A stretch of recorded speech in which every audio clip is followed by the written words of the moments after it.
చిచ్చు పెట్టిన గుడ్డు కట్టప్పలా మారిన భరణి గారు, ఇన్వాల్వ్మెంట్ అయిన మాస్క్ మ్యాన్ ఎర్రిపప్ప అయింది తనుజ గారు, భరణి గారు, ఇంటెలిజెంట్ ఫెలో సంజన గారు. ఇదంతా ఒక ఎత్తైతే 5 గంటల సేపు గుడ్డు కోసం కొట్లాడు. ఒక గుడ్డు కూడా ఇంత ఇంత గలీజ్గా ఇంత ఎదుగు ఉంటుంది నాకు తెలీదు.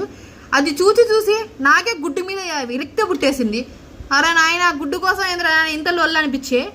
ఒక్కటే నాన్ స్టాప్ రిపీటెడ్ అనిపించింది. వాళ్ళు కొట్టుకొని చేస్తుంటే ఆడ సంజన గారు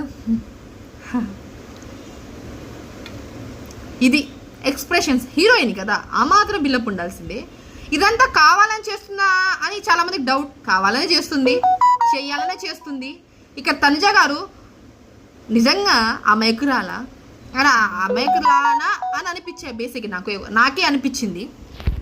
ఎర్రిపాప ఎందుకు ఇర్రంటే ఈమె నువ్వు చెప్తావా అంటే నేను చెప్పానని తనుజ గారు అంటే ఓపెన్ అయిపోండి, కెమెరాస్ ఉన్నాయి, నేను చెప్పేశాను, మీకు కూడా తెలుసని. ఒరే నాయన నువ్వు చస్తే నువ్వు చావు, వీళ్ళందరూ ఎందుకు నీతో తోడునా. ఈమె లాజిక్ ఏంటంటే బతుకుంటే నేను బతకాల, చస్తే అందరం చావాలా, అంతేలే కానీ అయ్యో నేను చస్తే మీరు బాగుపడదామనా అనే మూమెంట్లో ఉన్నారు. బేసిక్గా వయసు ఉందిలే కానీ బుద్ధి లేదు. నిజం చెప్తున్నాను, వయసు ఉంది. చిన్నపిల్లలు చెప్పాల్సింది పెద్దోళ్ళు చెప్తే సిగ్గని పీదా.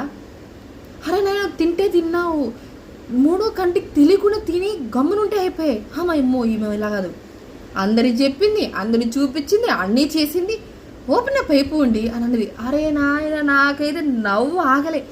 గుడ్డుగోర ఇంత ఘోరంగా ఉంటుంది. అసలు తింటే తిన్నావులే. ఇక 5 months డెలివరీ అయింది కదా, ఓకే 5th month ఇప్పుడు డెలివరీ. మా పాపగా ప్రోటీన్ కంపల్సరీ కావాలి. ఆడవాళ్ళకంటే బాడీలో పార్ట్స్ అన్నీ చాలా ఈగా ఉంటాయి. 1 year 1.5 year దాకా చాలా మందికి సెట్ అవ్వదు బాడీ బట్టి. సరే ఏదో కన్విన్స్ చేసింది, ఏదో అది అయిపోయింది కదా అన్ని. ఒరే నాయన నువ్వు దొరికితే దొరికినావు, నలుగురి సేవ్ చేస్తే నీకు సింపతినో నామినేషన్ సేవ్ అయ్యేదానివి కదా.